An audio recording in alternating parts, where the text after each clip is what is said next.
బాబు జగ్జీవన్ గారి 110వ జయంతి సందర్భంగా విచ్చేసినటువంటి దళిత సంఘ నాయకులకు నేతలందరికీ కూడా స్వాగతం తెలియజేసుకుంటూ జగ్జీవన్ గారి విగ్రహానికి మరి పూలమాలలు సమర్పించి నివాళులు అర్పించాల్సిందిగా కోరుతా ఉన్నాం. जोहार जगजीवन राम, जोहार जगजीवन राम, जोहार जगजीवन राम, जगजीवन आशयाలను जगजीवन आशयाలను जय भीम, जय भीम, जगजीवन जयंती వర్ధిల్లాలి, వర్ధిల్లాలి, వర్ధిల్లాలి.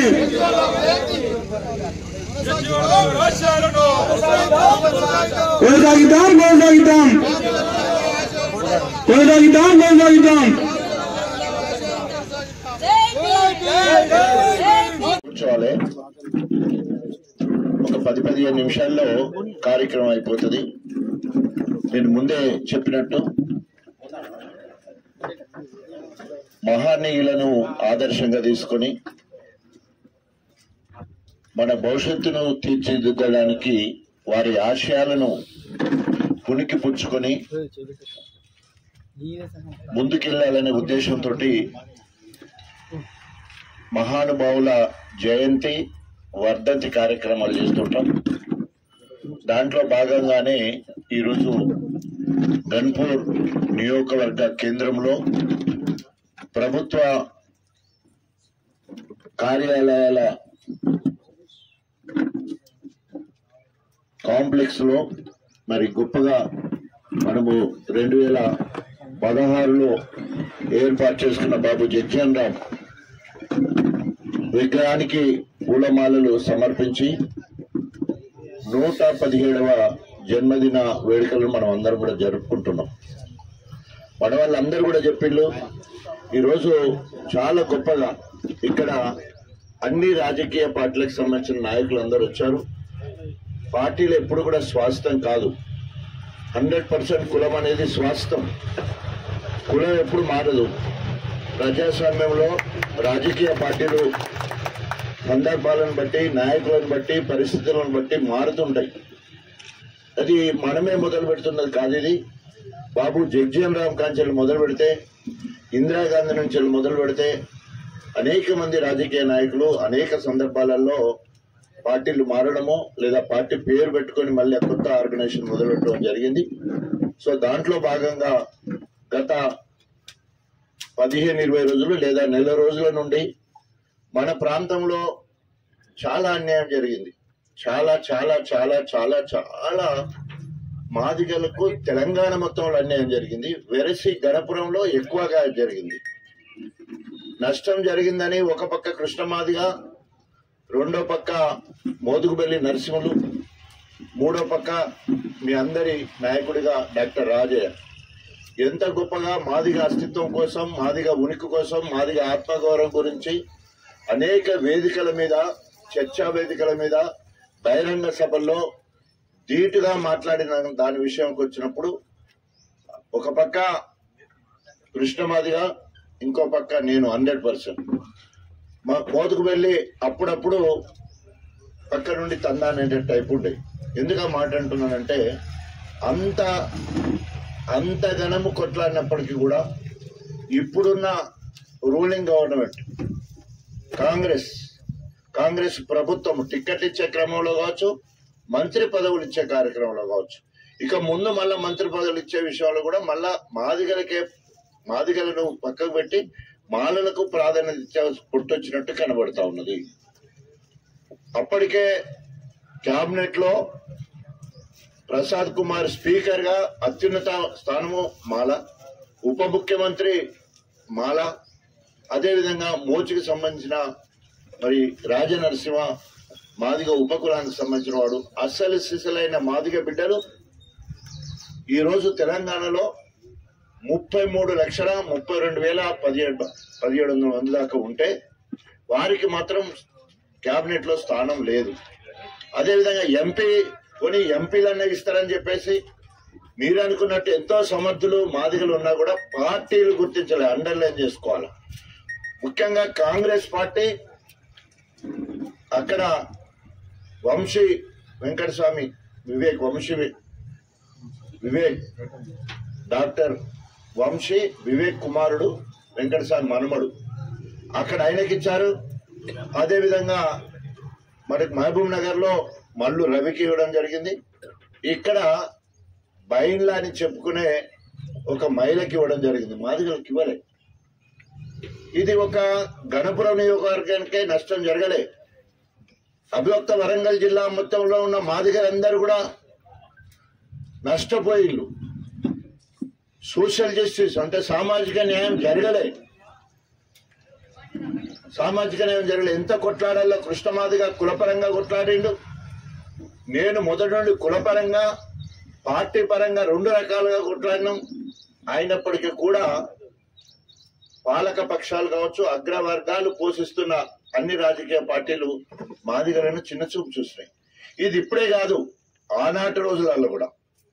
ఈరోజు బాబు జగ్జీవన్ రామ్ మనకు ఎంత గొప్ప అంటే, ఒక పక్క అంబేద్కర్ గారు ఎదుగుతా ఉన్నప్పుడు ఆయనకు సమవుజ్జిగా ఒక మాదిగ లీడర్ను తయారు చేయాలని అప్పుడు కాంగ్రెస్ ఇందిరాగాంధీ బాబు జగ్జీవన్ రామ్ను బాగా ప్రోత్సహించడమే కాకుండా అంబేద్కర్ గారికి ధీటుగా ఒక నాయకుడు కావాలి. ఆయన రాజకీయ నాయకుడు కాదు అంబేద్కర్ గారు, ఓ సామాజిక శాస్త్రవేత్త, ఓ విద్యావేత్త. ఆయన ఇప్పుడు కూడా రాజకీయాలలో ఏ పార్టీ కూడా దగ్గరగా లేడు. అప్పుడున్న బ్రిటిష్ వాళ్ళకు కొంత దగ్గరగా ఉన్నాడు. ఆయనకి ఎప్పుడు ఆయన ఎఫ్ఐఆర్ గానే ఒక కేసు పోలే, జైలు కూడా పోలే అంబేద్కర్ గారు. ఆయన కులం కోసం కొట్లాడిన సందర్భాలలో కూడా. కానీ బాబు జగ్జీవన్ రామ్ 2 సార్లు జైలుకు పోయాడు. మన కులాన్ని ఐక్యత చేయడం కోసం. కుల వివక్ష జరుగుతూ ఉంది. తర్వాత కుల వ్యతిరేక పోరాటాలలో పాల్గొనడం వల్ల ఆయన 2 సార్లు జైలుకు పోయిండు. మరి ఏమన్నా చదువు రాదా అంటే అంబేద్కర్ గారు, ఇది చాలా మందికి తెలవాలి.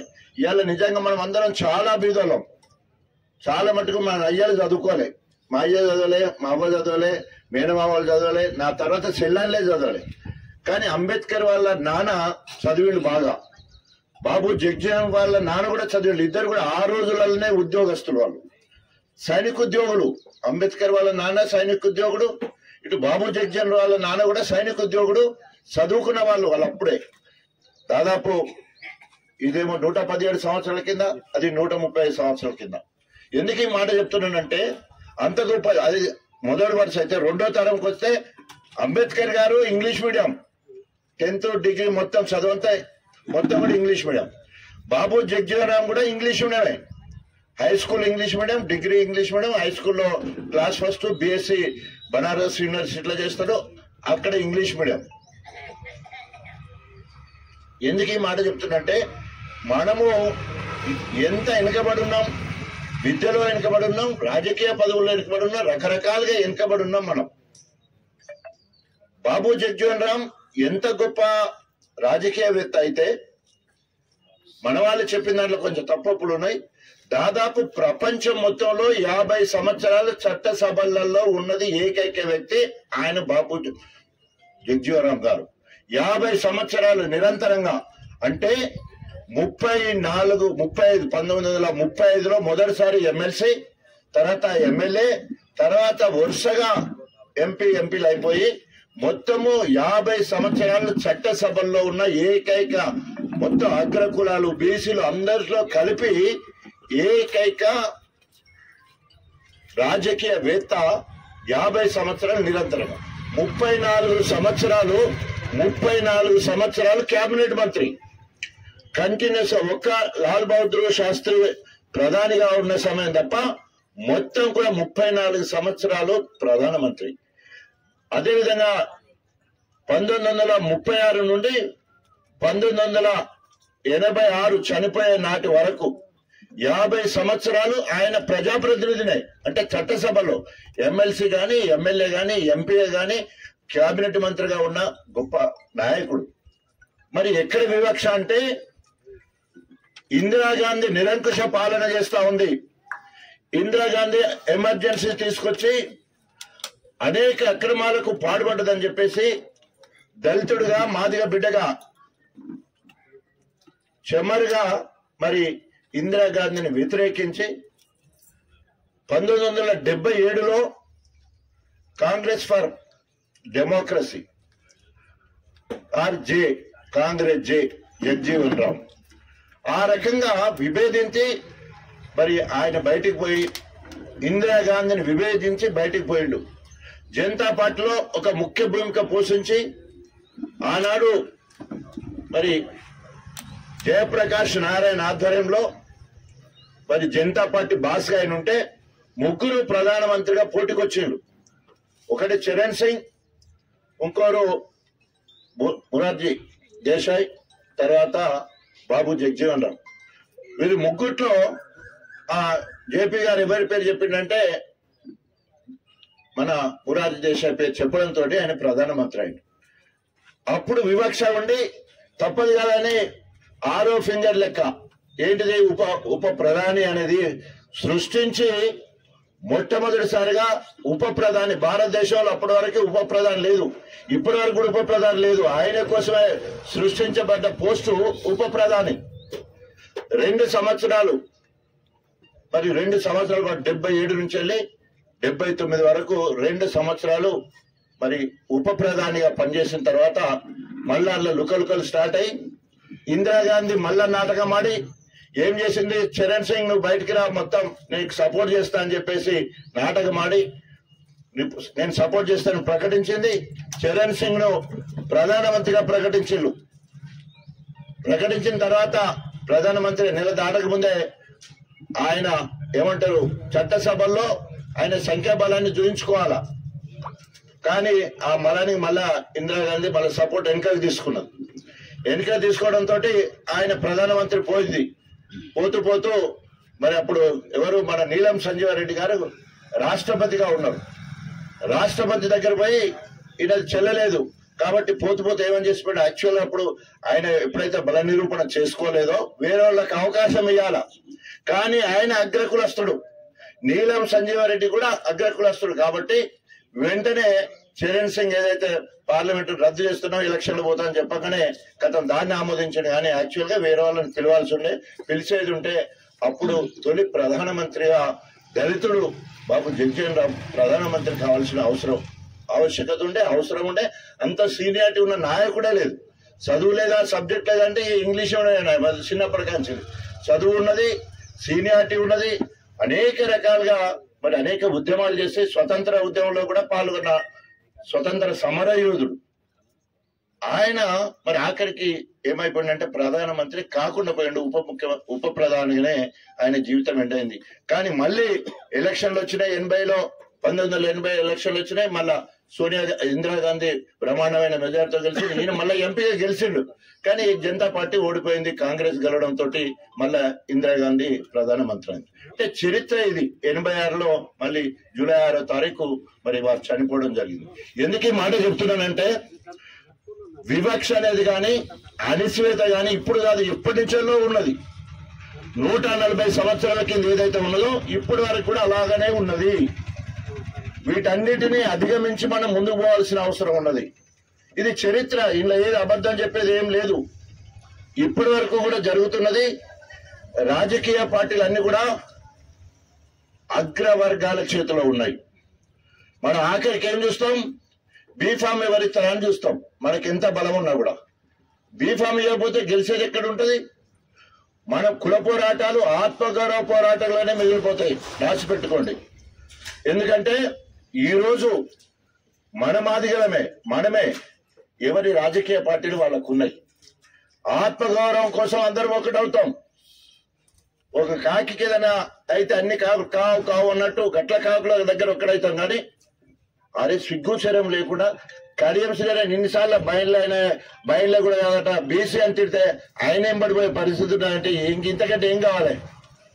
మొత్తము ఎవరైతే దండోరలో పనిచేసిన వాళ్ళు, నేను అదల్ మాదిగా అని చెప్పుకున్న వాళ్ళు, మాదిగ అస్తిత్వం కోసం, మాదిగ ఉనికి కోసం, ఆత్మగౌరవం కోసం ముందు వరుసలో ఉంటామని తిరిగిన వాళ్ళు అవకాశవాదంగా అక్కడ పోయి ఉండే పరిస్థితి. పోనీ ఆయన ఏమన్నా ఆ విశ్వాసంతో అందరూ గణపురంలో 35% మాదిగలు ఉన్నారు. మొత్తం ఎక్కువ జనాభా ఉన్నది. బయలుల సంగతి అవసరం లేదు. మొత్తం వరంగల్ జిల్లా మొత్తంలో 426 మంది, మొత్తము తెలంగాణ మొత్తంలో 13,000 జనాభా, మనది 33 లక్షలు. సోషల్ జస్టిస్ అంటే మాదిగొల్ల తింటివి, మాలోని తింటివి, ఉపకులాలో నువ్వే తింటివి. పోనీ నువ్వేనా అసలు సిజులైన దళితుడువా బయలుడు అంటే చరిత్ర దుర్మార్గంగా ఉండే. అయినా మరి అంతా తెలిసిన మన వాళ్ళు ఏమన్నా దానికి వ్యతిరేకంగా పోతున్నా అంటే ఎటు పరంగా పోతున్నాం? పార్టీ పరంగా పోతున్నాం. మేము ఎటు పరంగా పోతున్నాం? పార్టీ పరంగా పోతున్నాం. మేము పార్టీ అది నమ్మక ద్రోహంతో విశ్వాసఘాతకుడిగా బీఆర్ఎస్ పార్టీ ఇవాళ ఆయనను ఎట్లా చెప్పాలో తెలియట్లేదు. కానీ ఎంత ఘోరమైన పరిస్థితి అంటే మొత్తము అబద్ధాల పునాదుల మీద రాజకీయ జన్మనిచ్చిన గణపురంను నట్టేట ముంచి తన బిడ్డ భవిష్యత్తు కోసము ఈరోజు గణపురం నియోజకవర్గాన్ని మొత్తం కూడా బలి చేసిపోయింది. ఆయన చేసిన అభివృద్ధి శూన్యం. నేను స్థానిక నినాదం మీద గణపురికి వచ్చిన ఈ వేదిక మీద ఉన్న ఇట్లాంటి పెద్దలందరి సహకారంతో, ఆశీర్వాదంతో, ప్రోత్సాహంతో. ఎందుకు అంటున్నానంటే నాకు రాజకీయాలంటే అసహ్యము. అందరికి తెలిసిన విషయం మళ్ళీ చెప్పాలి. దగ్గుబాటి వెంకటేశ్వర్లను కేటీఆర్ ఎన్టీ రామారావు గారు నా దగ్గర పంపించారు. టీడీపీకి రావాలి, గణపురం స్థానిక నిదానం గొప్పగా ఉన్నది, కానీ టికెట్ అడిగే వాళ్ళు మాత్రము సర్పంచ్ ఎంపీటీస్ కూడా సరిపోయేటట్లేరు, ఆర్థికంగా అస్సలకే లేరు. కాబట్టి మీలాంటి వాళ్ళు వచ్చేది ఉంటే చదువుకున్న వాళ్ళంటే బాగా ఎన్టీ రామారావు చాలా ఇష్టం. మీకు వస్తే వెంటనే మంత్రి పదవి ఇస్తాడు. 94లో తప్పకుండా టీడీపీ గెలుస్తుంది, రావాలని చెప్పేసి దగ్గుబాటి నా దగ్గరికి ప్రణయ్ భాస్కర్ అని, మరి ఇప్పుడు వినయ్ భాస్కర్ వాళ్ళు అన్న ఉండే వాళ్ళని తీసుకున్న దగ్గర ఆగితే, sorry sir, I have my own commitments, I just started nursing home, నేను పాలిటిక్స్ రాను, నాకు 4 చెల్లెళ్ళు, వాళ్ళ బాధ్యత ఉంది అని చెప్పేసి తప్పుకున్నాం. తర్వాత బీజేపీకి సంబంధించిన దత్తాత్రేయ బీజేపీ రాష్ట్ర అధ్యక్షుడు ఆయన వచ్చి పార్టీకి రమ్మంటే నేను నవ్విన. అవును, మీరు లెఫ్ట్ ఐడియాలజీ, మీరు పీడీఎస్ లో పనిచేశారు నాకు తెలుసు, కానీ రేపు టీడీపీ బీజేపీ కలిసి ప్రభుత్వం ఏర్పాటు చేయబోతా ఉంది. మీరు కనుక బీజేపీకి వస్తే మీకు మంత్రి పదవి, మేము ఒక్క పదవి మాకు వస్తుంది, మీకే ఇస్తాం, మీరు రావాలంటే నాకు రాజకీయాలు ఇంట్రెస్ట్ లేవు, నేను రాను అని నిర్దిష్టం కొట్టేసినప్పుడు చెప్పారు. ఒకవేళ టీడీపీ వాళ్ళు మీకు కనుక పిలిచేది ఉంటే మీరు టీడీపీకి వెళ్ళండి, అట్లయినా పర్లేదు, ఇప్పుడు అధికారులు తప్పకుండా కాంగ్రెస్ ఓడిపోద్ది, మీరు తప్పకుండా రావాలని చెప్పేసి ఆ రకంగా చెప్పారు. ఇంకా ఆఖరి చెప్పి బెదిరించి కూడా పోయిండు, ఒకవేళ కనుక మీరు రాజకీయాలకు రాకపోతే మళ్ళా కడియం శ్రీహరికే ఎమ్మెల్యే టికెట్ ఇస్తుంది, ఎన్టీ రామారావు ఇస్తారు, ఎందుకంటే వేరే ఎవ్వరు లేరు కాబట్టి ఇస్తారని ఇచ్చారు.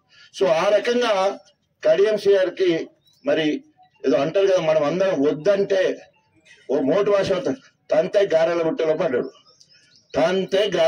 పడ్డ పరిస్థితి ఆయనది. ఎందుకంటే గణపురంలో పుట్టలే పెరగలే, ఆయన చుట్టాలు లేరు, బంధువులు లేరు, ఇంకేం లేదు. ఆయన ఇక్కడ చేసిన సేవ అప్పటి వరకు ఏం లేదు. ఎందుకు ఈ మాట చెప్పాల్సి వచ్చిందంటే ఆయన వచ్చి ఇవాళ గణపురం అభివృద్ధి గురించి మాట్లాడతాడు. ఇవాళ గణపురం స్థానికంగా పుట్టి పెరిగిన కాబట్టి 10వ తరగతి చదివినాం, తర్వాత ఇక్కడే ప్రాక్టీస్ పెట్టినాం, ఇదంతా ఉన్నది, ఇదంతా మనోళ్ళం కాబట్టి ప్రతి ఊరు నా ఊర్లోకి కనిపిస్తుంది. ఇవాళ ఎంత అభివృద్ధి గణపురంలో. రాజన్న వచ్చిన తర్వాత ఇక రాజన్న చచ్చిపోతే రేపు కొడుకులు, మనుమన్లు, మునుమన్మరాలు చెప్పుకోవాల్సిందే. గణపురం రిజర్వాయర్ ఎప్పుడు నిండింది అంటే డాక్టర్ రాజే మా తాతట ముసలోడు ఒకటి ఉండే ఎప్పుడు నిండిందట.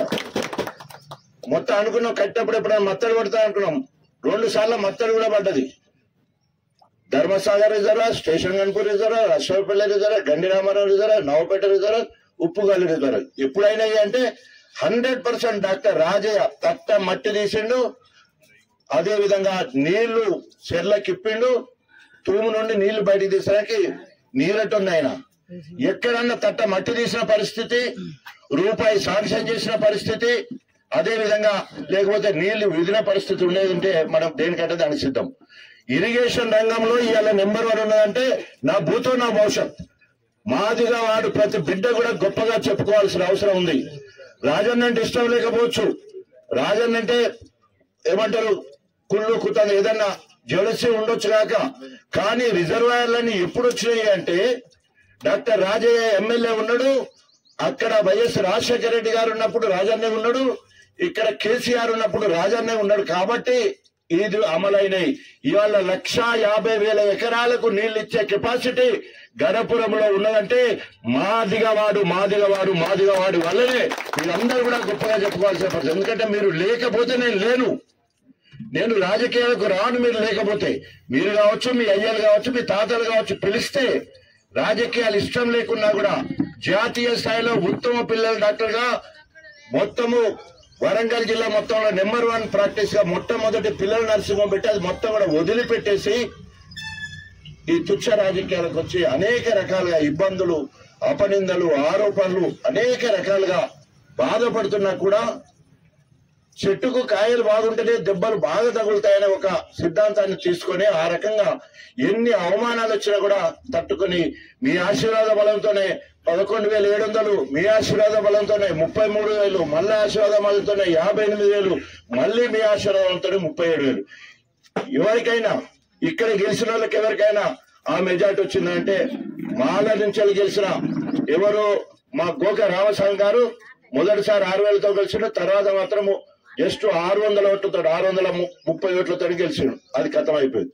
భోజపల్లి రాజయ్య 7,000-8,000తో గెలిచిండు. తర్వాత మా ఆరోగ్యం గారు 5,000తో గెలిచిండు. తర్వాత కడియం శ్రీ మొదటిసారి 41-42,000తో గెలిచిండు. అది కూడా నాకంటే కాదు, 58,000తో గెలిచిండు. తర్వాత ఎప్పుడు గెలిచినా కూడా 4,400, 4,042 ఓట్లు. తర్వాత మొన్న 7,000 ఓట్లు. ఎందుకు ఈ మాట చెప్తున్నట్టు, అదే స్థానిక బిడ్డను కాబట్టి నాకు వచ్చిన ఓట్లు 37,000, 58,000, 33,000.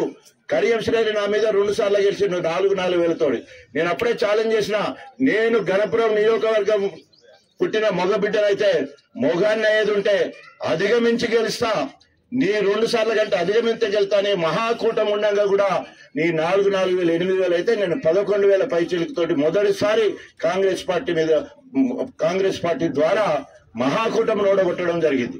ఎందుకు ఈ మాట చెప్తుంది? స్థానిక బలం, అది నా బలం కాదు, స్థానిక బలం. మీ అందరి సహకారంతో, ఆశీర్వాదంతో ఆ స్థాయికి వెళ్ళినాం. అభివృద్ధి విషయానికి వస్తే ఈ రోజు రాసి పెట్టుకోండి, మాదిగోడు పెద్ద నీరటి లెక్క గణపురంలో ఉన్న చెర్లు గిర్లు అన్ని బాగు చేసి ఆఖరికి మొన్న 104 కోట్లతోటి ఏ ఊర్లకైతే రావట్లేదో శ్రీపతిపల్లి, కొండాపూర్, లింగంపల్లి, అక్కడ పైన మద్దెలగూడెము, పీసర, సాలపల్లి, వేలేరు, కమ్మర్పేట, కింద ఉన్న ముప్పారం నారాయణపురం వరకు అక్కడ, నారాయణగిరి వరకు అక్కడ, కింద మరి మన వంగాలపల్లి, ధర్మాపురము, మల్లపల్లి, వెంకటపూర్, వీటికి ఇప్పటివరకు నీళ్లు రాకపోతే 104 కోట్ల రూపాయల పైన, కింద 13 కోట్లు. సో దగ్గర 127 కోట్లతోటి పనులు మొదలుపెట్టి 23లోనే కేటీఆర్ గారితో పనులు మొదలు పెట్టడం అక్కడ మొత్తం. తర్వాత ఇక్కడ కుర్చపల్లి, కోమల, గోవర్ధనగిరి 3 గ్రామాలకు నీళ్లు అందకపోతే వీటికి కూడా అరే ఇది పూర్వజన్మ సుకృతం. మాది కూడా పుట్టినందుకు గర్వపడుతున్నా నేను. మాదిగా వాడిగా 100% మాదిగా వాడిగా చదువుకున్నాడు ఎట్లుంటే ఏ రకంగా నాయకత్వాన్ని ఒప్పించి పనులు తీసుకొస్తామన్న దానికి ఇవాళ ఒక్క నియోజకవర్గంలో 9 రిజర్వాయర్ల ద్వారా నీళ్లు 7 నియోజకవర్గాలు మనై బొమ్మకూరు నుంచి వెళ్ళి రఘునాథపల్లి పైన మొత్తం పారుతుంది, చీటకోడూరు నుంచి వెళ్ళి లింగాల గణపురం పారుతుంది. అంటే 9 రిజర్వాయర్లు ఒక్క గణపురం నియోజకవర్గానికి. రాజన్నది ఏం లేకుండా అవుతుందా? రాజన్నది ఏం లేకుండా నడు దీంట్లో పోటీ పడతారా? చూద్దాం బిడ్డ, ఎక్కడ సాటుకొని ప్రెస్ మీట్ లో మాట్లాడడం కాదు. ఇది కోసం నేను ఉన్నాను చెప్పు. ఇరిగేషన్ నువ్వు అన్నావు కదా, దేవాదుల సృష్టికర్త. ఏం నువ్వేమన్నా ముఖ్యమంత్రివా? నీకు సృష్టికర్త ఎట్లయితావు నువ్వు? చంద్రబాబు నాయుడు ఎక్కడైనా పోనీయా? చంద్రబాబు నాయుడు ఎక్కడైనా పోనీనా? నువ్వెట్లా సృష్టికర్త?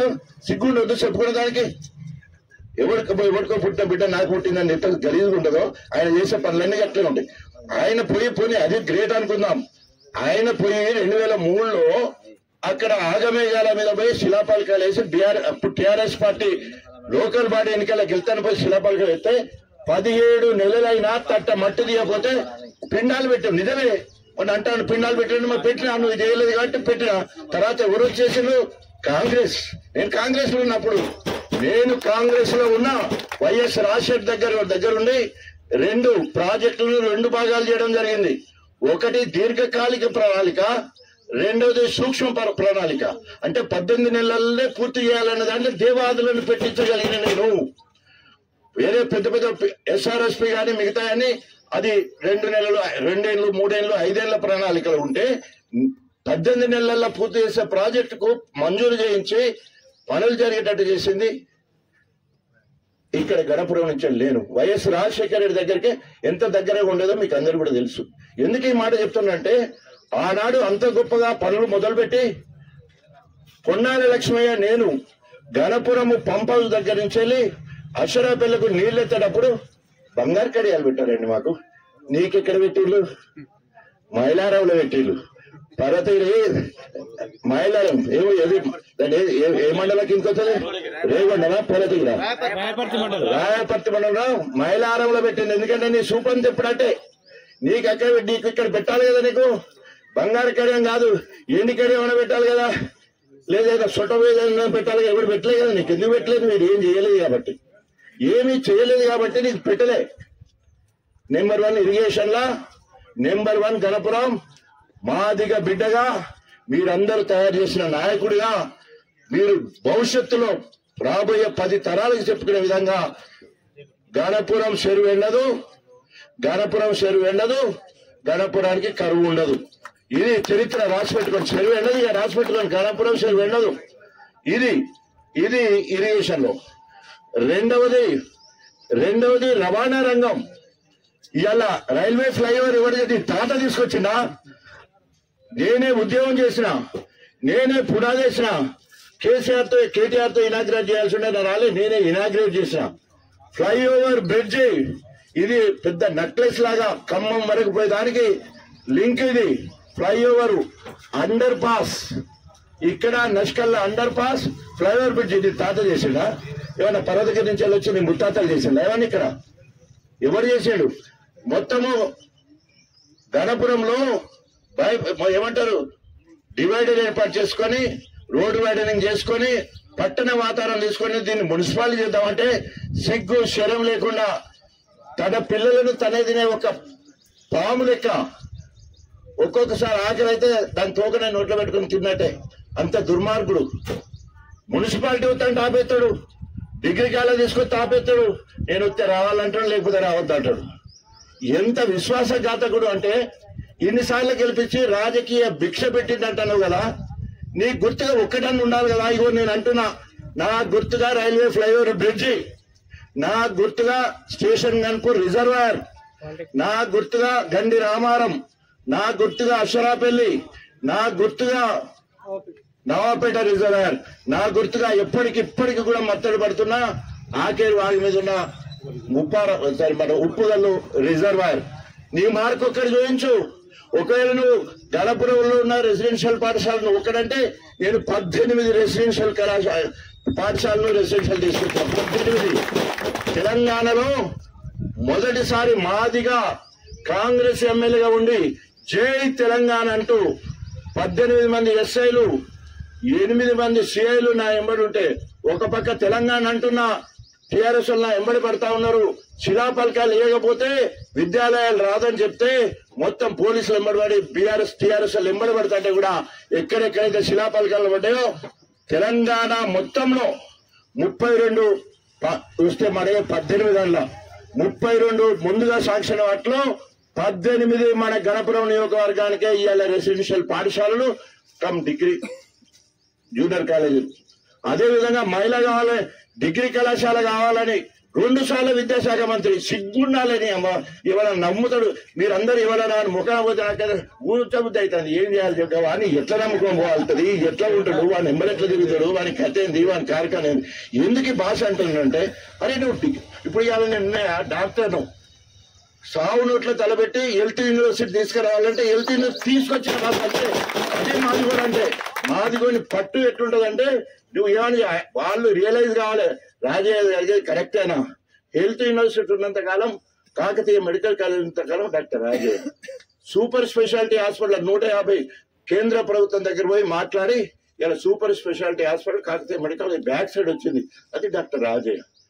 అక్కడ Kaloji Kalakshetram doctor Rajaiah deputy CM ఉండి సీఎం దగ్గర కూర్చొని మాట్లాడి ఎన్ని అవకాశాలు ఉంటాయి అన్ని వాకి ఇట్లా నీ ముద్ర జిల్లాకి ఏదైనా తీసుకొచ్చావా, నియోజకవర్గానికి ఏదైనా తీసుకొచ్చావా? నన్ను సిగ్గుండాలి కదా, ఆయనకు సిగ్గుండాలి కదా. అందుకే నేను కళ్ళుండి కబూదినా, శివులుండి ఏమైనా శివుడా, ఇవేం కనిపించలేవా, వినిపించలేవా? ఇక్కడ కనిపించేటి ఏమైనా అబద్ధమా? ఏమైనా చెప్పేది ఏమైనా అబద్ధమా చెప్పు? హెల్త్ యూనివర్సిటీ అబద్ధమా? జఫర్గఢ్ లో సివిల్ హాస్పిటల్ మంజూరు చేసినాం, 50 మంచాల సివిల్.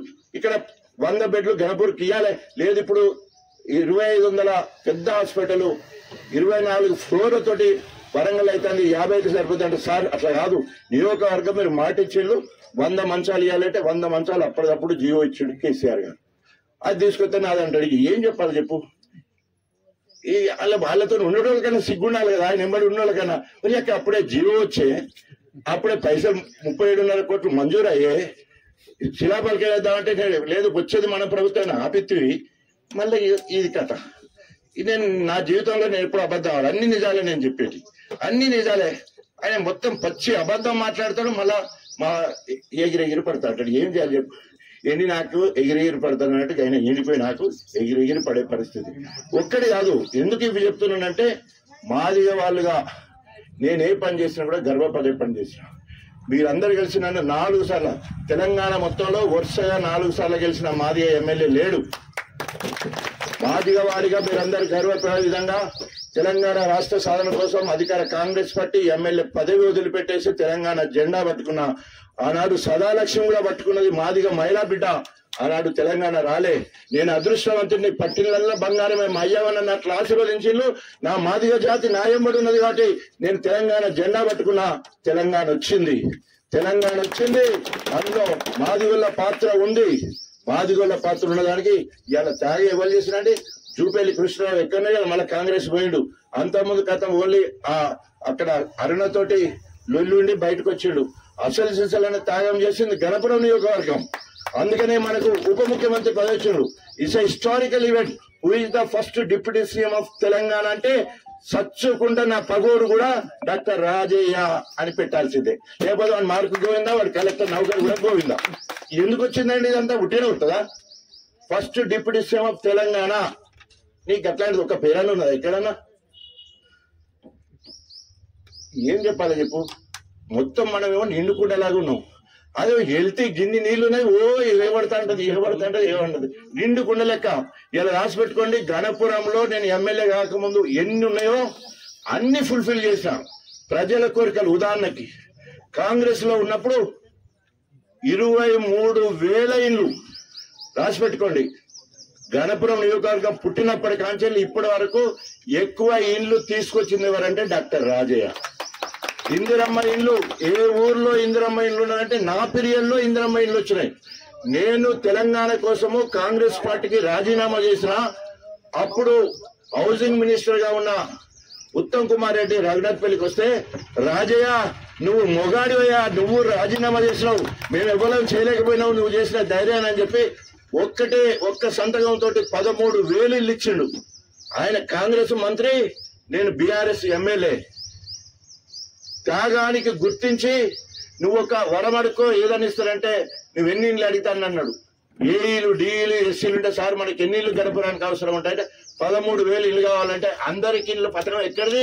అది రాజన్న పథకం. అందరికి ఇల్లు phase 1, phase 2, phase 3, left over 171 అందరికి ఇల్లు. ఇవన్నీ రాజన్న ఇచ్చిండు. మీ అందరి ఆశీర్వాదంతో. ఆ బలం నాకు ఎక్కడిది? మీరు లేకపోతే నాకు ఎక్కడిది? ఎక్కడ పోయినా మాదిగోలు నాకు తోడు. ఉప ముఖ్యమంత్రి అంటే ఏ జిల్లాకు పోయినా మాదిగ బలగమే నా తోడు. ఎక్కడ పోయినా వాళ్ళ ఆత్మగౌరవం, వాళ్ళ ఆత్మస్థైర్యాన్ని పెంచడానికి నేను ఉన్నాను. వాళ్ళకైనా ధైర్యంతో అందరు కూడా నాకు సహకరించిండ్రు. ఆ రకంగా ఇవాళ ఎందుకు చెప్తున్నానంటే, ఎక్కడన్నా మళ్ళా కరెన్సీ నేను మాట్లాడాలి మీరు చూడొద్దు. ఇవన్నీ కళ్ళుండి కబోది లెక్క వాడు మాట్లాడతాడు కావచ్చు, కానీ మనము ఇవన్నీ జరిగినాయి కదా, మన కళ్ళ ముందే కదా జరుగుతున్నది.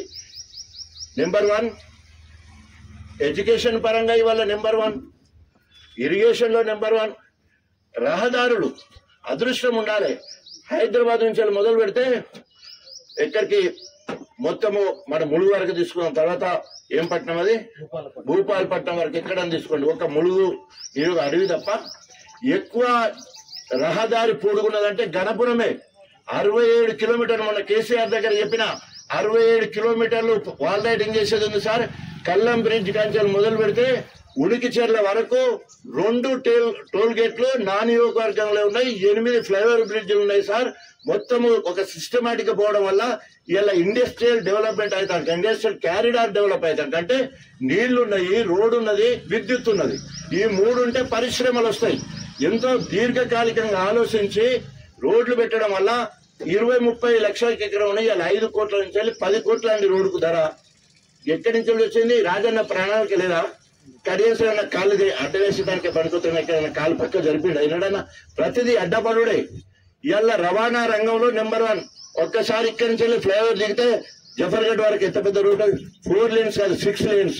ఇక్కడి నుంచి వెళ్ళి తరిగుప్పల వరకు, చిన్నపిండాల కాంచాలి, రఘునాథ్పల్లి కాంచాలి, నడిమెట వరకు, అదేవిధంగా నెల్లుట్ల నుంచి వెళ్ళి జీడికల్ వరకు. ఎన్ని రోడ్లు అండి? ధర్మసాగర్ నుంచి వెళ్ళి వేలేరు వరకు పెద్ద పెద్ద రోడ్లు. ఇప్పటి వరకు కూడా బీటీ రోడ్లు వేరే ఊర్లలోకి పోయి చూస్తే సగం బొందలు పడతాయి ఎక్కడ రోడ్లు. మన దగ్గర అట్లా బొందలు కింద నైజాంతా ఎప్పటికప్పుడు కేసీఆర్ దగ్గర పోవాలి, సంతకం పెట్టాలి, పనులు చేయించుకోవాల్సిందే కథం. ఆ రకంగా ఇప్పటి వరకు ఏ రోడ్లు చూడు మనం ఎంత గొప్పగా అభివృద్ధి చేసుకోగలిగినాం మనం. ఇండ్లు నెంబర్ 1 ఏ నియోజకవర్గాలు లేనండి ఇండ్లు ఇప్పటికి నేను బీఆర్ఎస్ పార్టీ అయినా కాంగ్రెస్ లో 23,000 ఇల్లు ఇచ్చిన. లిటరల్లీ మా ప్రెస్ లో ఒకసారి అడిగితే పోయి చెక్ చేసుకోండి, అవునన్నా 23,000 పైచీలకు మీ పేరు మీద ఇప్పటికి ఇల్లు ఉన్నాయి. మీ పీరియడ్లో ఉన్నాయి, నా పేరు మీద ఉండవు, మా పీరియడ్లో ఉంటాయి. కాంగ్రెస్ ఇచ్చింది ఒప్పుకుంటా, కానీ ఇప్పించింది తెప్పించింది ఎవరండి? ఉట్టిన ఇస్తారా? ఉట్టిన గణపూర్ అనగానే ఇచ్చేస్తారా? నేను పార్టీ కూడా కాదు కదా అప్పుడు, బీఆర్ఎస్ పార్టీ కదా నేను. అయినా కూడా ఉత్తమ్ కుమార్ రెడ్డి ఇచ్చాడు. అంటే ఇలా ఇండ్లు ఇచ్చింది ఎక్కువ మనమే, నీళ్ళు ఇచ్చింది ఎక్కువ మనమే, రోడ్లు ఇచ్చింది ఎక్కువ మనమే, ఎడ్యుకేషన్ ఇన్స్టిట్యూషన్ తీసుకొచ్చింది మనమే. సామాజికంగా మనం తక్కువ ఉన్నామా అంటే నేను మాదిగా వాడిగా కేసీఆర్, కేటీఆర్, హరీష్ రావుతో 4వ స్థానం అభివృద్ధిలో. ఇది నేను సాధించిన. నా తర్వాత ఉత్తమ జెడ్పీటీసీ ధర్మసాగర్ నుంచి వెళ్ళి ఉత్తమ మోడీతే అవార్డు తీసుకున్నాడు. మా బాణాల శ్రీవాణి అని చెప్పేసి తాటికొండ బిడ్డ రెసిడెన్షియల్ పాఠశాలలో స్టేట్ ఫస్ట్ వచ్చింది. ఉత్తమ సర్పంచ్ నా వల్లే పెద్దపిండాల నుంచి వెళ్ళి. తర్వాత ఉత్తమ మహిళా సంఘాల్లో గొప్పగా మాట్లాడిన సెమీమా అని చెప్పేసి వేలే నుంచి వెళ్ళి మోడీతో మాట్లాడింది. ఇది రాజన్న పీరియడ్. పక్కన ఇన్ని నియోజకవర్గాలు మరి వాళ్ళు ఎందుకు రాలేదు? మొత్తం నా దగ్గర ఉత్తమ జెడ్పీటీసీ అంటే అభివక్త వరంగల్ మొత్తంలో ఒక్కడే వచ్చినట్టే కదా. అది రాష్ట్రపతి దగ్గర మన ప్రధానమంత్రి దగ్గర పోయిందంటే ఎందుకు వచ్చింది? మరి ఆయన ఏమిటికి వచ్చిందంటే ప్రజా సంక్షేమ కార్యక్రమంలో ఎక్కువ తిరుగుతున్నాడు. ఆయన ఒక్కరు తిరిగాడు కదా. రాజన్ నెంబడి తిరిగితే పేరు సర్పంచ్కి ఎక్కువ పనులు ఇస్తే ఆ పేరు. అక్కడ ఎందుకు? మొన్న పల్లె ప్రగతి తర్వాత ఉత్తమ గ్రామ పంచాయతీల విషయంలో జిల్లాలో జనగాం జిల్లాలో 38 వస్తే 3 నియోజకవర్గాల్లో మన ఒక్క నియోజకవర్గానికి 19 ఉత్తమ గ్రామ పంచాయతీ 19. దేశంలో నెల్లుట్ట ఫస్ట్, నా నియోజకవర్గం నెల్లుట్ల లింగాల గణపురం ఉత్తమ గ్రామ పంచాయతీ. ఇవన్నీ ఉట్టేనే అవుతాయా? నీ లిస్టు చెప్పి ఒకసారి చూద్దాం. 2004 ముందు నీ లిస్టు, ఇక తర్వాత లేదు కదా ఇప్పటి వరకు అయితే. 2004 ముందు నీ లిస్టు, 94 నుండి 2004 నువ్వేమైనా ఉంటే నీ లిస్టు చెప్పుకో. నువ్వు ఉన్నప్పుడు ఏమేం చేసినావు, ఎన్ని ఎన్కౌంటర్లు చేసినావు, ఎన్ని అక్రమాలు చేసినావు, ఎందని దొరకబడి చంపించినావు, ఎందని ఏం చెప్పాలి ఆయన గురించి? ఇది మీరు మాట్లాడవలసిన భాష. అభివృద్ధి విషయంలో మనకు కూడా లేని అవగాహన. ఎందుకంటే రాజన్నగా కొందరేమో ఎగిరిగిరి పడుతుంది ఎండి నాకు లెక్క, కొందరేమో ప్రశాంతంగా నాయకత్వం దగ్గర ఉండి పనులు చేయిస్తూ ఉంటాం. మనకు ఈ పనులన్నీ ఎమ్మెల్యే ప్రపోజల్ లేకుండానే ఎన్ని చెప్పాలి? రైతు సంక్షేమ యాత్ర అప్పటి వరకు 62,000 రైతులే మనకి ఇక్కడ ఉన్నారు. రైతు సంక్షేమ యాత్ర 10 రోజులు సైకిల్ మోటార్ ర్యాలీ, రైతుల ఇళ్లలో పడుకోవడం 10 రోజులు. అది అయిపోయిన నాటికి 76,000 మంది. ఇప్పుడు దగ్గర 81,000 మంది రైతులకు రైతు బంధు పడాలి. దుర్మార్గుడు ఎత్తలేదు, వేరే విషయం. కాంగ్రెస్ ప్రభుత్వం వచ్చింది. సో 81 మంది రైతులకు 1,000 మందికి ఇక్కడ పర్యటన చేసినాం. అంటే రైతులను చైతన్యం వేసినాం. సాదామైన తెల్ల కాగితం అంటే మీరు రిజిస్ట్రేషన్ అవుతుందా, పాస్బుక్ వస్తుందని చెప్పి ఊరూరు తిరిగి మాట్లాడినాం. అదేవిధంగా మన ఊరు మనబడి వచ్చింది. గవర్నమెంట్ పాఠశాలలన్నీ తిరిగినాం, హాస్టళ్లలో పడుకున్నాం, దళిత బంధు వచ్చింది, దళిత ఇళ్లలో పడుకున్నాం, దళితులు 10 లక్షలు వస్తున్న బిడ్డ మంచిగా మన ప్రభుత్వం వచ్చేదింటే బాగుంటుందంటే దురదృష్టం పోయింది. ఇప్పుడు లేకపోతే అది 100 1100 ఎక్కడో ఉండేటోళ్ళం మనం, అది పోయింది. తర్వాత ఆత్మీయ లాస్ట్ కు దశాబ్దోత్సవాలలో 21 రోజులు పల్లెల్లో పడుకొని రక్షబండ కార్యక్రమాలు ఏర్పాటు చేసుకొని రైతు వేదికలలో పడుకున్నామండి. రైతు వేదిక ఊరు బయట ఉంటే పురుగులు తిరుగులు కర్తండ కూడా పడుకున్నాం. ఒక్క నియోజకవర్గంలో 51 రోజులు పల్లె నిద్ర తీసిన ఒక్క ఎమ్మెల్యే చూపించి తెలంగాణ మొత్తంలో అది మాదిగోడికే సాధ్యం. మొండి పట్టు అంటే మాదిగ పట్టు పక్క. ఇవన్నీ మీరు గర్వపడేటట్టే చేసిన తప్ప వేరే ఒరిగింది ఏం లేదు. సిన్సియారిటీ అంటారా, తెలంగాణ రాష్ట్ర సాధనకు అధికార కాంగ్రెస్ పట్టు వదిలిపెట్టడం అదొక త్యాగం. ఎమ్మెల్యే కాదు, ఉప ముఖ్యమంత్రి పదవి పోయినా కూడా అధినాయకుడిని పల్లెత్తు మాట అనకుండా గొప్పగా విధేయుడిగా ఉన్నాం. నెంబర్ 2, ఎమ్మెల్యే టికెట్ రాకున్నా పల్లె రాజశేఖర్ని గెలిపించాలి, గణపురం గెలిపించాలి, అక్కడ ఇన్ఛార్జ్, ఇక్కడ పార్టీ గుర్తించి అభ్యర్థిని గెలిపించాలంటే కొందరు అటు ఇటు ఉన్నా కూడా సాగు తప్పి కన్నులు పెట్టబట్టు ఈ 2 నియోజకవర్గాలు గెలిచినాయి అభివృద్ధ వరంగల్ జిల్లా అంటే ఓన్లీ బికాస్ ఆఫ్ రాజయ్య. మిగతా ఎందుకు గెలవలే? జనగాం మనం చేయబట్టి గెలిచింది. గణపురము 2011 నుండి 24 వరకు మనం చేసిన పనులు, మనం చేసిన త్యాగము, కార్యకర్తలు, మెంబర్షిప్ వీళ్ళ వల్లనే కదా గెలిచింది. అట్లా 2 మన ఖాతాలోనే పడ్డాయి. ఎంపీ టికెట్ ఇవ్వకున్నా కూడా మాదిగోడు ఎంత త్యాగం చేస్తున్నాడు. ఎంపీ టికెట్ ఇవ్వకున్నా రాజన్న నువ్వు స్టార్ క్యాంపెయిన్ నువ్వు గెలిపించారా అంటే మళ్ళా గ్రాఫ్ పడిపోతే జోష్ లేపి మళ్ళా బీఆర్ఎస్ పార్టీని మళ్ళీ ఎక్కడో నేలమట్టం దాన్ని మళ్ళీ ఎత్తుకొచ్చడానికి ప్రయత్నం చేసినాం. ఎన్ని త్యాగాలు! ఇది మాదిగోడికే సాధ్యం, మాదిగోడికే సాధ్యం. నక్క జిత్తుల నార్గానికి సాధ్యం కాదు. జిత్తులు ఎప్పటికీ పనికి రావు, చరిత్ర చెప్తుంది. ఇవన్నీ కూడా నేను చెప్పిందంటే ఏ ఒక్క అబద్ధం లేదు. ఈ రోజు రెసిడెన్షియల్ పాఠశాలలు, కస్తూర్బా పాఠశాలలు, మోడల్ స్కూల్స్, ఆఖరికి మహిళా డిగ్రీ కళాశాల, ఇవన్నీ. ఇక చివరికి 2 మాటలు చెప్పి ముగిస్తా. ఇప్పుడు వచ్చినప్పుడు కూడా చూసి వచ్చినాం. ఏం చెప్తున్నాడు? 800 కోట్లు తీసుకొచ్చినా అంటున్నాడు. ఎవడడిగింది 8 కోట్లు? నేను అడిగింది ఏంది? పెన్షన్లు ఇయ్యి, రేషన్ కార్డులు ఇయ్యి, ఇందిరమ్మ ఇండ్లు ఇయ్యి, మా దళిత రైతులు భూమి లేని వాళ్లకు ఇందిరమ్మ ఆత్మీయ భరోసాకు సంబంధించిన పైసలు ఇయ్యి, లేదా ఆటో వాళ్లకు 12,000 ఇస్తానన్నవి ఇయ్యి, తర్వాత రైతు భరోసా ఇవ్వు, రైతు బీమా ఇవ్వు, గివి ఇవ్వమని చెప్తే ఇంటిగ్రేటెడ్ స్కూలు 200 కోట్లు. నేను మా వాళ్ళని జఫర్గడ్డలో చూసామన్నా, అక్కడ తట్ట మట్టి తీయలే, అక్కడ గుర్తులు లేవు, అక్కడ ఏమి లేదు. మొత్తం అయిపోయినట్టే మాట్లాడుతాను. 200 కోట్లు అయిపోయినట్టే మాట్లాడతాం. ఇక్కడ ఉన్న బిల్డింగ్ తీసేసి ఇది ఎవరైనా ఇంటిగ్రేటెడ్ ఆర్డీఓ ఆఫీస్ కావాలన్నారా? ప్రజలు కోరుకునేది ఏంది, నువ్వు తెచ్చేది ఏంది? ఈ 2 పనులకు మొత్తం కలిసి 250 కోట్లు. తర్వాత ఇందిరమ్మ ఇండ్లు వాడికి ఇచ్చిన 1 రూపాయి వేసిండా, 1 తట్టమట్టి తీసిండా, ఆఖరికి smallest of the small village special రాయాలి. ఒక మండలంలో అన్నిటికంటే చిన్న ఊరుకు ఆత్మీయ భరోసా ఇస్తాం, రేషన్ కార్డు ఇస్తాం, తర్వాత దాని పేరు ఏంటి ఇల్లు ఇస్తాం, రైతు బంధు ఇస్తాం, రైతు భరోసా ఇస్తామని 5 పథకాలని జనవరి 26 తారీఖు అన్నాడు. 5 ఒక్కటి కూడా చేయలే, 5 ఒక్కటి చేయలే, ఒక్కడికి రేషన్ కార్డు ఇవ్వలే. It's a challenge. మా వాళ్ళేమో సన్న బియ్యంకున్న విలువ మా దళిత నాయకులు అనగా నేను అంటున్నా కనీసం 1 కాగితము, 1 రేషన్ కార్డు ఇవ్వలేనివి ఆల్రెడీ ఇచ్చే జర దొడ్డుకున్న వాడికి సన్న ఇస్తాను. ఆ సన్నవాడికి ఒడ్లకు ధర తక్కువ, దొడ్డు వాటికి ఎక్కువ. అంటే నువ్వు తక్కువ ఇస్తున్నావు అన్నట్టే కదా వాళ్ళు ఎక్కడ చూస్తే. నువ్వు ఇచ్చేది గ్రేట్ కాదు. ఆ బియ్యం పేరు చెప్పుకొని ఊర్లు తిరుగుతాను కదా, సిగ్గుండాలి కదా. నిన్న చిల్పూరు మండలంలో 100 మంది పోలీసులను పెట్టుకొని బియ్యం సిగ్గుపోతుంది. ఇక్కడ బియ్యం పంచడానికి పోలీసులు వేసుకొని పోతారు. ఎవడన్నా చిన్నపిండాలకు, మల్కాపూర్కు, శ్రీపతిపల్లికి పోలీసులను వేసుకొని పోయాడు. అయ్యా మా సిగ్గులే కూడా. అరే నువ్వు ప్రజాపాలన కదా, ప్రజలు నువ్వు ఊరికి పోతుంటే డప్పులు కొట్టాలి, ఊరేగించాలి, ఏమంటారు కోలాటాలు అలాగే ఉండాలి. అదే ప్రజాపాలన అంటే. ప్రజలు నిన్ను ఆహ్వానం పలకాలి. సాటుకు మీటింగ్ పెడుతుంది, వెనుక ముఖాన్ని హెలికాప్టర్ ఆయే, ముందు ముఖాన స్టాండ్ ఆయే, పైసలు తీసుకొచ్చిన మహిళలు అవుతాయి. అక్కడే శిలాపాలకాలు దీనికి ఎదురుగా, ఇదే ఓపెనింగ్ అంటే శిలాపాలకాలు దీనికి ఎదురుగా పెట్టి కథం భయంగా అంచాలటపై ఎట్లుండాలి, ఇక్కడికి రావాలి. రేవంత్ రెడ్డి గొప్ప ప్రజాపాలన కదా. ఎక్కడ హెలికాప్టర్ దిగితే అక్కడి నుంచి వెళ్ళి అక్కడి నుంచి ఎగురుకుంటా దునుక్కుంటా ఒక 1000 దప్పులు 1000 మంది కోలాటం ఆడుకుంటూ వచ్చి ఒగ్గు కళాకారులు ఇట్లా అట్లా మనం ఒక రైతు బంధు ఇస్తున్నాం అంటే కొత్తగా ఎంత హంగామా చేస్తున్నాం. యాస్ నేను మాదిగొని ఆడుతా పాడుతా డప్పు కొడతా బాస్ దాని మీద కూడా అంటారు వాడు అంటే డమ్మిడికాయ కొట్టమని చూద్దాం. మరి అదే నేను డప్పు కొడతాను డమ్మిడికాయ కొట్టాలి, మరి డమ్మిడికాయ కొట్టాలి కదా. అదే కుల ఆత్మగౌరవాన్ని కాపాడడానికి నేను దప్పు కొడుతున్నా. యాస్ నేను ఎగురుతున్నా. ఇప్పుడు నాకు 65 సంవత్సరాలు 4 ఎగురమని చూద్దాం. ఆయన ఎగురుతారా వాళ్ళ బిడ్డ ఎగురుతారా వాళ్ళు మొత్తం బంధువర్గం అంతా ఎగురమని నాతో పోటీ పడమని. అరే పోటీ అన్నిట్లో ఉండాలి భయ్. ఒకటి పదవులు దొంగతనంగా షాట్కు తీసుకుపోయి నేను ఇది అదంటే కుదురుతుందా? అరే నా ఆట మీద మాట్లాడతాడు, పాట మీద మాట్లాడు, నా ఎగురుడు మీద మాట్లాడు, నా తిండి మీద మాట్లాడతాడు, ఇది అనే మాట్లాడదు. అరే అదేం చేసినావు చెప్పరా అంటే నువ్వు ఇది తింటావు అది తింటావు నువ్వు ఎగురుతావు పాడు ఏం భాష అది? కాబట్టి దయచేసి మాదిగలనే వాళ్ళు ఎప్పుడు ఆత్మగౌరవంతో బతకండి.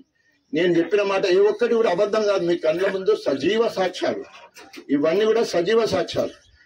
ఒక మారపాకిరావో ఒక మా కమలేషో మా సురేషో మాట్లాడతారు, ప్రతి ఒక్కరు కూడా మాట్లాడాలి. ఇవన్నీ కూడా మనమే చేసినాం. ఇది మనం ఎందుకు చేసినాం అంటే మనం స్థానికులం. నాకున్నంత కుల వాళ్ళకు ఉండదు, నాకున్నంత తాపత్రయము వాళ్ళే చెప్తున్నారు. ఏంటి మాకు రాజకీయ భిక్ష పెట్టింది గణపురం. ఇలా కేసీఆర్ అంటాడు రాజకీయ సమాధి చేయాలి అంటాడు.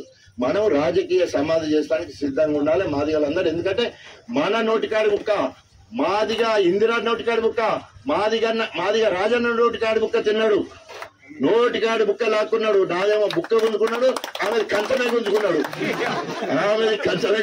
నాదేమో బుక్కే కానీ ఆమెది కంచమే గుంజుకున్నాడు. పాపయ్య వల్ల పోటీ చేసేది. సో కాబట్టి దయచేసి ఈరోజు బాబు జగ్జీవన్ రామ్ డాక్టరేట్, ఆయన డాక్టర్ కాలే. 1973లో ఆంధ్ర యూనివర్సిటీ వాళ్ళు డాక్టరేట్ ఇచ్చారు. ఆయన కూడా డాక్టర్ అనాలి. అంబేద్కర్ గారికి ఎట్లయితే డాక్టరేట్ ఇచ్చింది, మన ఉస్మానియా యూనివర్సిటీ కూడా డాక్టరేట్ ఇవ్వడం జరిగింది. అట్లాగే మొట్టమొదటి విగ్రహం కూడా ఆంధ్ర యూనివర్సిటీలో 101వ బర్త్డే అప్పుడు 2009లో అది కూడా ఆంధ్ర యూనివర్సిటీలో ఫస్ట్ బాబు జగ్జీవన్ రామ్ విగ్రహం పెట్టడం జరిగింది. కారణం ఏంటంటే అక్కడ వివక్ష మాదిగల మీద ఇంకా ఎక్కువ.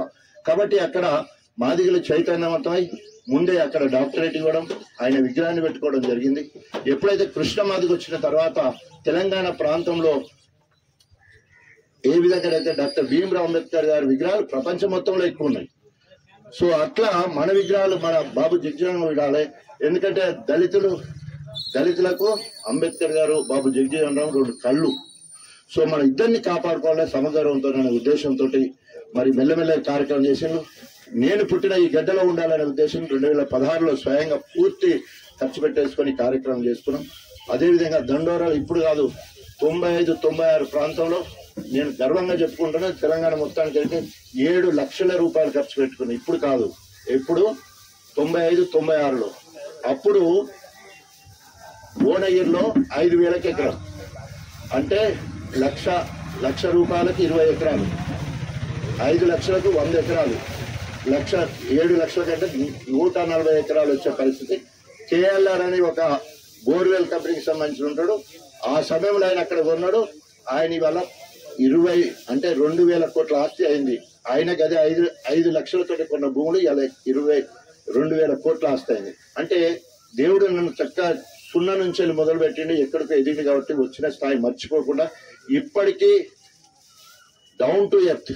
రాజన్న ఇంటికి పోతాడా, గార తింటాడా, గత సిన్నోని ఇంటికి పోయిన అవసరం ఉన్నదా, ఇప్పుడు పోవాలా అప్పుడు పోవాలంటే డౌన్ టు ఎర్త్. ఇవాళ ఏమవుతుంది, కేటీఆర్ గారు సైకిల్ మోటార్ మీద ఒక రంజాన్ పండుగ కాడికి పోతున్నారు. అవకాశం సందర్భం వస్తే ఎక్కడికైనా తగ్గించుకోవాల్సిన అవసరం ఉంటుంది. దేవుని భాషలో మాట్లాడాలంటే తనను తను తగ్గించుకుంటే దేవునిలో ఎదగడానికి అవకాశం ఉంటుంది. ఉన్నాం 4 సార్లు ఎమ్మెల్యేగా ఉన్నాం. అయినా కూడా మళ్ళీ అందరిని ఇంకా ఎక్కడన్నా నా వల్ల ఇంకా దగ్గరికి పోవాలా, ఇంకా ప్రజల్లోకి పోవాలా. అయినా కూడా అందరిని అందకుండా కొంత రసంతో ఉండొచ్చు కాదు, కానీ ఏదో రకంగా ఇంకా ప్రజల్లోకి వెళ్ళాలనే ఆలోచనతో మాదిగ అస్తిత్వాన్ని వీలైనంత చొచ్చుకోపోవాలనే ఉద్దేశంతో అనేక కార్యక్రమాలు తీసుకున్నాం. సహకరిస్తున్న మీ అందరికీ హృదయపూర్వక నమస్కారాలు తెలియజేసుకుంటూ, ఓన్లీ ఏంటంటే మాదిగా వాసన తాగబుద్ధి కాదు. నిన్న ప్రభదాస్ అని ధర్మసార్లో ఆయన చెప్పాడు అన్న ఇవాళ మేము ఎవరు చెప్పలే నాకు పోస్టర్ రిలీజ్ చేయడానికి పోతున్నా. ఏం పోస్టర్ అంటే రేపు జయంతి ఉంది కదా పోస్టర్ రిలీజ్ చేసుకుంటున్నాం, పెద్ద కార్యక్రమం ఉంది జనపుల్లో అంటే నేను అన్నకి చెప్పిన. అన్నకి ఫోన్ చేస్తున్నాను, అదే మేము సురేష్ ఆఫీస్లో కూర్చున్నాం ఫైనల్ చేస్తున్నాం అని చెప్పేసి అంటే ఏం ప్రోగ్రామ్ అంటే ఎన్నోసార్లు చెప్పాడు కృష్ణమాదిగా నిన్నిద్దరిని ముఖ్య అతిథులతో పెద్ద కార్యక్రమం చేయాలనుకుంటున్నాం అని మార్పక్క రవేనే చెప్పినా ముచ్చట. అయితే మరి ఇది తెల్లారైతే ఈ విగ్రహాలు లేకుండా నేను బతుకుతానా? పెట్టినోనే నేనైతే ఇక్కడ రాకుండా ఎప్పుడైనా ఒక్క రోజున్నా ఏ జయంతి కానీ వర్ధంతి కానీ ఉండకుండా లేను కదా. నేను ఎట్టుంటా చెప్పు, నేను వచ్చినట్టు ఆ స్థాయి ఉండాల్సిందే కదా. వాళ్ళని వదిలిపెట్టినట్టుండదు. వీళ్ళందరినీ కూడా తప్పకుండా అనుకుంటాను, చాలా ఫోన్ చేసుకుంటాను నేను తప్పకుండా. ఎందుకంటే ఇన్ని మిమ్మల్ని నమ్ముకొని నేను చేసిన వాడిని, ఇన్ని పనులు మాదిగోడిగా చేసిన వాడిని మనం ఎందుకు ఫోన్ చేసుకోవద్దు? ఇవి చేసిన వాటిలో ఇంక చాలా చెప్పని చాలా ఉన్నాయి. ఎందుకంటున్నా అంటే ఇవన్నీ గణపురం అభివృద్ధి అయిందంటే మాదిగ నాయకత్వంలో, మాదిగ అస్తిత్వంలో భాగంగా, మాదిగ ఆత్మగౌరవం పెంచుకుంటూ మాదిగవాడు ముందు వరుసలో ఉండి చేసిన అభివృద్ధి గణపురం నెంబర్ 1 స్థానంలో ఉంది. అభివక్త వరంగల్ జిల్లాలో ఉంది. తెలంగాణ మొత్తంలో కూడా 4వ స్థానం ఉంది. ఏ రంగంలో మనం వెనకలేము. ఇది అయితే మంచిగుండు అనేది లేదు, ఇది అయితే మంచిగుండు అనేది లేకుంటే అన్ని కూడా కొట్టేసినాం. మన పీరియడ్ అయిపోయే వరకు అన్ని కూడా కొట్టేసినాం. అప్పటి వరకు ఎన్ని డిమాండ్స్ ఉన్నాయో ఆ డిమాండ్స్ కొత్తవి పుడుతూ ఉంటాయి, కొత్త అవసరాలు పుడుతూ ఉంటాయి, దాని గురించి పోరాటం పుడుతుంటది. దాన్ని అనుకున్నాక పని చేస్తాం. కానీ మా అప్పటి వరకు అయితే నినాదం, లోకల్ నినాదం రాకముందు ఏవైతే ఉన్నాయో అవన్నీ కూడా ఓడగొట్టేసినాం. సో సహకరించిన మీ అందరికీ 2 చేతులు జోడించి నమస్కారం తెలియజేసుకుంటూ సెలవు తీసుకుంటాం.